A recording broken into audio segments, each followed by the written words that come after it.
Welcome back to the Patrick Reagan Show here on the Libertarian Lighthouse Radio Network. Parked right now on News Talk 98.7 WOKI. Our new home for those of you who may have come over from the other station and were looking around for us. It's not like we didn't announce it, so glad you're here finally. Well, this segment, what I want to get into is this whole thing with Eric Holder. It finally happened this week. If you check our Facebook page, and you should, you had a heads up on this story already.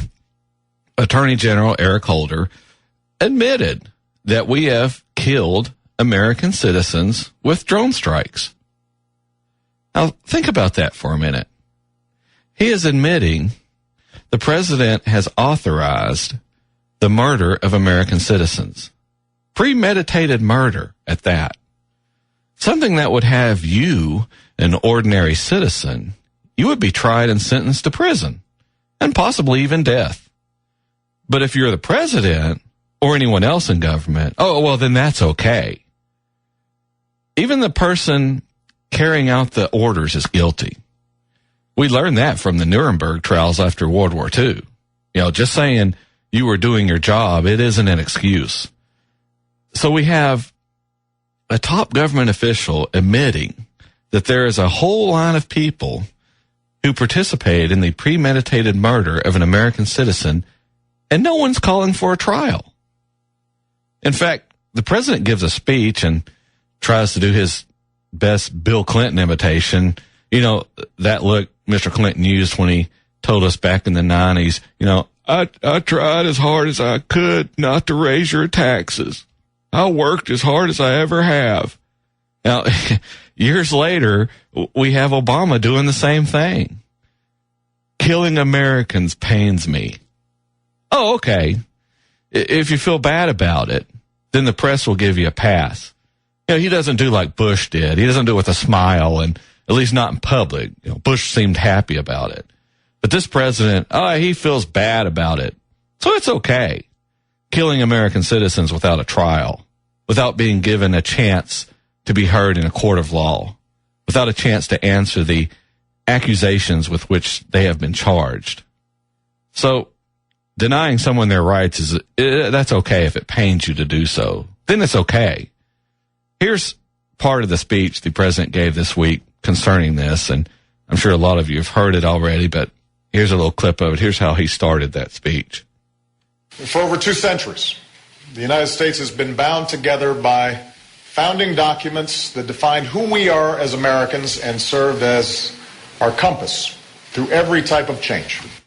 Really? We're bound together by the founding documents that have served as our compass. I assume he includes the Constitution, that being one of the most important founding documents, yet he doesn't obey it. Now, further down into the speech, the president actually seems to have been listening to this radio show. So America's at a crossroads. We must define the nature and scope of this struggle, or else it will define us. We have to be mindful of James Madison's warning that no nation could preserve its freedom in the midst of continual warfare. Neither I nor any president can promise the total defeat of terror. We will never erase the evil that lies in the hearts of some human beings, nor stamp out every danger to our open society. Did he just call him Jane Madison? Let's listen to that again real quick. We have to be mindful of James Madison's warning. Yeah, I believe he is. I believe he's saying Jane Madison. James Madison's. Yeah, Jane Madison. Not surprising, since President Obama, I'm sure, finds Mr. James Madison's views on limited government repugnant. But back to what the president was talking about, that he cannot promise the total defeat of terror, that you cannot erase the evil that lies in the hearts of some human beings. And you would think as speechwriter, you'd think he'd been listening to me. Unless you have specific information, you can't guarantee safety anywhere. Why isn't this being broadcast everywhere? Because it doesn't fit the template of everyone needing government in their lives to take care of them, to watch over them, to mother them. And that's just the latest clip we came up with. I found literally pages of references that I've made to this very point on this show over the past year. You can go out to our YouTube channel and you can hear them, youtube.com/Patrick Regan Show. That latest clip was from the segment on the Boston bombing from April 21st show of this year. But the president, what he's telling us is he cannot totally protect everyone in a free society, that we must define the nature and scope of this struggle. Where in the world has he been for the past 5 years? What happened to all those promises he made to scale all this back when he first ran for office? So let's see, you told me you were going to do certain things and then didn't do them. Now you're coming back to the American people and singing the same old song. And here's an approach, and it's a new and innovative approach. Stop singing. I don't care. You don't have to tell me that you want to close Gitmo. You don't have to tell me that you want to pull us out of all these conflicts. Just do it. You're the president. Do it. Stop blaming everyone else for your inactivity. You always run into these types of people. I'm going to get in shape. I'm going to change my life. I'm going to stop smoking. Well, stop talking and do it. What are you waiting for? The problem with this type of thing, and the president knows this, a large percentage of voters will only listen to his words. They aren't going to follow up to see if he does it. They have too much to do in their life as it is. They don't have time to make sure the president isn't yanking them around. Although they should follow up, they should email, should write their congressional representatives, but they don't. And if the president can get up there and talk a good game, well, that's good enough for them and the media. He's trying to do something. I guess if he doesn't succeed, well, that must be Bush's fault here 5 years later, or something the Republicans in Congress are doing. But he's trying, and that's all that matters. Even if he really isn't, doesn't matter. He's saying he is, and that's good enough. So I guess with all this talk about pulling our soldiers out of Afghanistan, we won't be interfering with other countries so much. Well, hold on there, cowboy. He wants to be sure you know we aren't doing something so smart as that. Just listen to this next clip.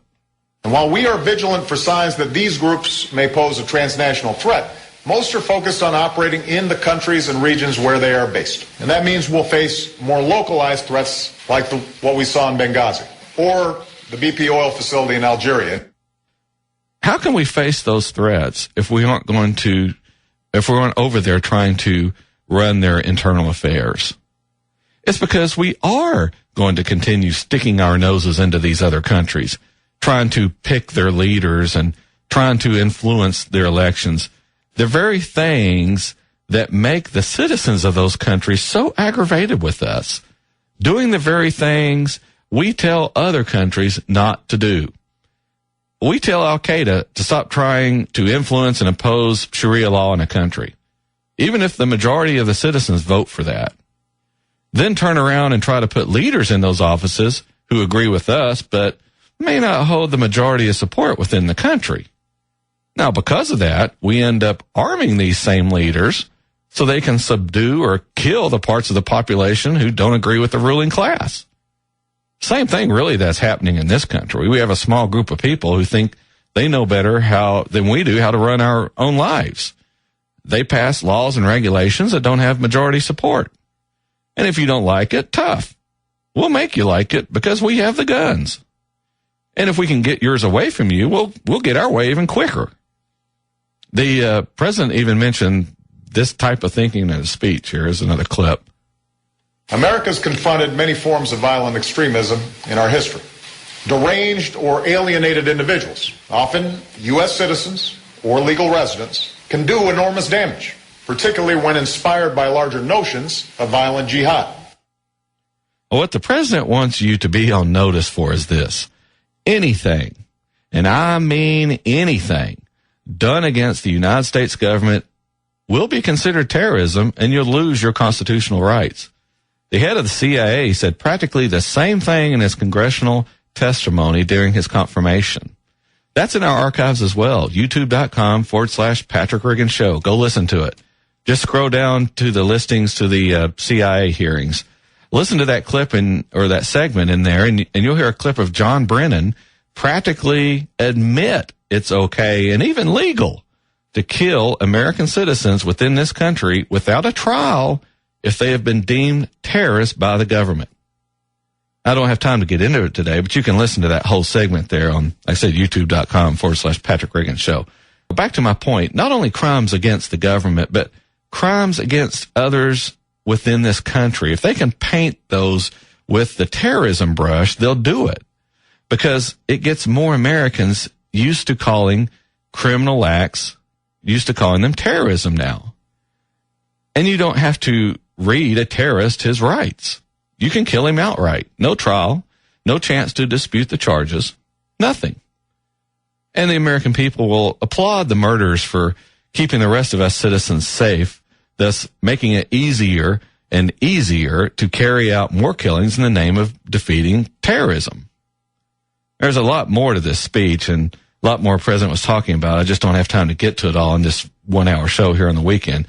If you haven't had a chance to listen to it or don't have any time because it lasts almost an hour, then you can Google the speech transcript and just read it over because you can read faster than Obama can speak it. And, you know, because your brain can read quicker than your ears can hear. And besides, the president really likes taking what I think he sees as dramatic pauses. All the clips we use on this show, we have to cut out all the long pauses because, well, it's just plain annoying. Taking those long pauses, I believe, is supposed to make you think he's contemplating his words carefully, but he's reading them off a teleprompter. We all know that. Everyone even makes fun of it. Yet I'm sure his advisors tell him it makes him look thoughtful and smarter by doing so. Just shows you shouldn't listen to what everyone around you is telling you.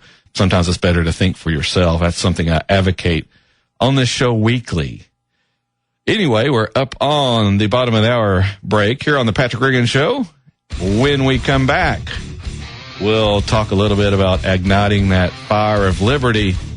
And we'll also have a special little Memorial Day segment coming up in the second half of the exciting Patrick Reagan Show here on the Libertarian Lighthouse Radio Network.